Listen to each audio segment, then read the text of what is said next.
Life has a lot of rules. Rules for home, rules for the road, and rules for school. Rules for the real world, and for the not-so-real world. Rules for dating, which have sub-rules, which have sub-sub-rules, and sub-sub-sub-rules. We even have rules for how we see God. But what if there's a set of rules that wasn't meant to control us, but meant to free us? And what if that list wasn't even about rules, but about a relationship? It's time to go behind the rules and see the big deal about this list of 10. Have you ever been addicted to something? Where your life literally revolved around this one thing. You were consumed by this one thing. You made your decisions and choices based on this one thing.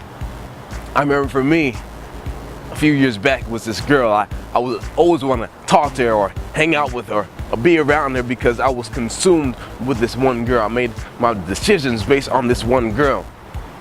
Maybe it's different for you. Maybe it is a girl, maybe it's a boy, maybe it's video games, maybe it's sports, maybe you make your decisions and everything in your life is consumed and revolved around this one thing. Well, what does God say about that? Exodus 20 says this, and God spoke all these words. I'm the Lord your God who brought you out of Egypt, out of slavery. You should have no other gods before me. You should not make for yourself an image in the form of anything in the heavens above, on the earth beneath, on the waters below. So God is saying this, I want to be the center of your life because I know what you put in the middle matters most. What you put in the middle matters most. For instance, like this bridge back here. This bridge is one of the most important bridges in all of Jacksonville. One of the main bridges in all of Jacksonville. That's why it's called the Main Street Bridge. And what's unique about this bridge is when a boat tries to get down this river, the middle part raises up.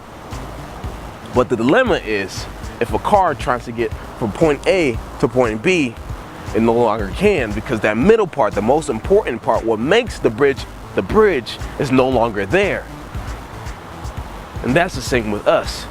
When we take the most important part of our lives out of the middle, when we take God out of the middle, we can no longer get from point A to point B. We can no longer get from one point in our lives to a greater point in our lives. We can no longer finish the path that God has called us to finish because God is no longer in the middle.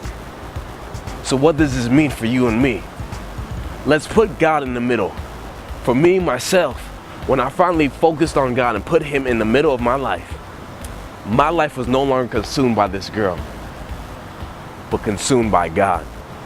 And I made my decisions based on God, and I realized my path no longer faced this girl. My path faced the path that God called me to do. And I was able to accomplish so much. I was able to be so much more.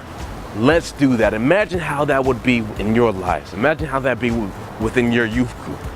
Imagine if you put God in the middle. How that would change your school. How that would change your relationship with your parents. You made every decision, everything you said was based off of God being in the middle. Imagine how that would change with us.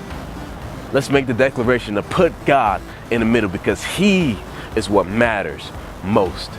The most important part from getting to point A to point B is what's in the middle, and God is in the middle. Make him what matters most.